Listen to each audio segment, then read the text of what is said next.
நீங்க பல்வேறு தொகுதிகளில் தேர்தல் பிரச்சாரம் மேற்கொண்டு இருக்கீங்க. மக்களுடைய மனநிலை எப்படி இருக்கு பாக்குறீங்க? பிரகாசமா இருக்குது. வெற்றி வாய்ப்பு அதிகம் உள்ளது. 234 தொகுதியில் 210 தொகுதியில் வெல்லுவோம். இதே தான் திமுகவும் 200 தொகுதிகளுக்கு மேல அவர் அவருடைய கருத்து சொல்றாங்க. எங்களுடைய கருத்து நாங்க சொல்றோம். திமுக கூட்டணியில பல்வேறு இடங்கள்ல விடுதலை சிறுத்தைகள் கட்சி சின்னம் கூட வரைய மாட்டேங்கிறாங்க. இன்னொன்னு அவர் பேரை கூட எழுத மாட்டேங்கிறான்னு சொல்றாங்க. அப்ப கூட்டணியில எப்படி பலம் சொல்லிட்டு இருக்காங்க? விடுதலை சிறுத்தை கட்சி தலைவர் கிட்ட கேளுங்க. பலம்னு சொல்லிட்டு இருக்காங்க. விடுதலை சிறுத்தை கட்சியுடைய தலைவர்கிட்ட கேளுங்க. ஏன்னா அந்த கட்சிக்கு தாங்கி பிடித்தவர் விடுதலை சிறுத்தை திருமாவளவன். அவர் தான் இந்த கேள்வி கேட்கணும். அவருக்கு கிடைத்த பரிசு அது. நேற்றுக்கு பிரச்சாரத்தில் தேமுதிக விமர்சித்ததா சொல்றாங்க. 1/2% வாக்கு வங்கி தான் உங்களுக்கு இருக்குன்னு சொல்லி இருக்கின்ற நிலை எதுதானே? உங்க பத்திரிகையில் ஊடகத்தில் வந்த செய்தி தான் நான் சொல்றேன்.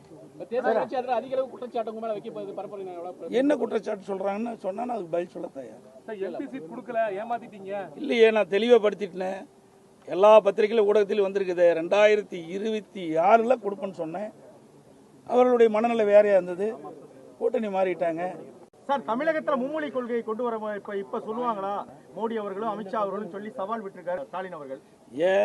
திரு உதயநிதியை பள்ளிக்கூடம் நடத்திட்டு இருக்காரு, ஸ்கூலு சிபி ஸ்கூல் நடத்திட்டு இருக்காருல்ல.